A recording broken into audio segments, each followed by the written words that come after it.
Hello friends, welcome to my YouTube channel Hatim Ali's Life. বন্ধুসকল, আজি মই আপোনালোকৰ মাজলৈ আহিলো পটলৰ হিপা আপোনালোকে খেতিত কেনেকৈ লগাব লাগিব। বৰ্তমান সিজনত লগোৱাৰ পদ্ধতিটো মই আপোনালোকক ধুনীয়াকৈ শিকাই দি আছো। মই যেনেকৈ আপোনালোকক লগাই দেখুৱাই দিম, আপোনালোকে যদি এনেকৈ লগাই আপোনালোকৰ খেতিত কিন্তু পটলৰ লতিবিলাক এটাও মিছ নহব। তো দেৰি নকৰি আৰম্ভ কৰিবলৈ গৈ আছো। কথা হ'ল আপোনালোকে যদি মোৰ চেনেলৰ এতিয়াও নতুন ভিউয়াৰ্স হিচাপে আছে তেনেহলে মোৰ চেনেলখন সাবস্ক্ৰাইব কৰি দিব। কাষত থকা বেল ঘণ্টিটো লাহেকৈ বজাই দিব যাতে আপোনালোকে মোৰ চেনেলত দিয়া নতুন ভিডিও নোটিফিকেশন ডেইলি পাই থাকে। প্ৰথমতে কি কৰিব, এনেকুৱা ধৰণৰ দীঘলীয়া কৈ মই হিপাখিনি যেনেকুৱা দীঘলকৈ দিছো কাটি এনেকৈ ধুনীয়াকৈ আপোনালোকে কি কৰিব, ধুনীয়াকৈ গাঁত খান্দিব। গাঁত খান্দিখিনি কি কৰিব, ইয়াৰ মাজত এটা লতি ল'ব। লতি লৈ ইয়াৰ মাজত ধুনীয়াকৈ দীঘে পেলাই দিব।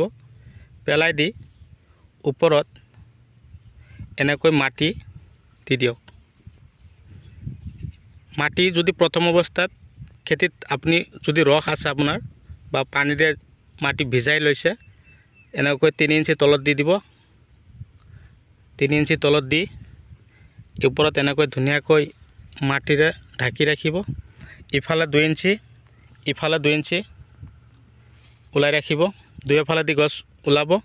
চাওক ওপৰত যদি ৰখাল হৈ আছে তেনেহলে হাতেৰে এনেকৈ হেঁচি দিলেই হৈ যাব।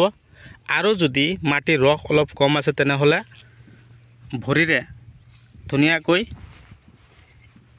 চাওক এনেকৈ দি দিব যাতে এই হিপাটোত কোনো ধৰণৰ হাৱা নোসোমায়। এই এনেকৈ টান কৰি দিব। টান কৰি দি ওপৰত এনেকৈ মেটেকা আৱৰ্জনা বা খেৰবিলাক দি 2-3 দিন পিছে অকমানকৈ বৰষুণ যেনেকৈ পৰে তেনেকৈ পানী ইয়াৰ মেটেকাৰ ওপৰত ছিটিয়াই দিব যাতে মেটেকাটো ভিজে। মাটি ভিজাৰ কোনো প্ৰয়োজন নাই, মেটেকাটো ভিজিলেই হ'ল। বুজি পালে বন্ধুসকল?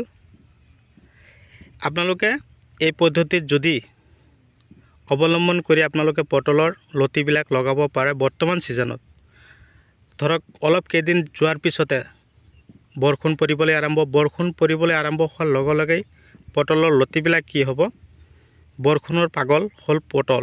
যিমানে বৰষুণ হয় সিমানে এখেতৰ তাৰমানে বৃদ্ধি বেছি হয়। তো দেৰি নকৰোঁ, আপোনালোকে এই পদ্ধতি মতে লগাওক, তাৰে কামনা কৰিলোঁ। মই আৰু বিশেষ দেৰি নকৰোঁ, লগোৱাৰ পদ্ধতিটো আপোনালোকক দেখুৱাই দিলোঁ। আপোনালোকে নিশ্চয় বুজিব পাৰিছে।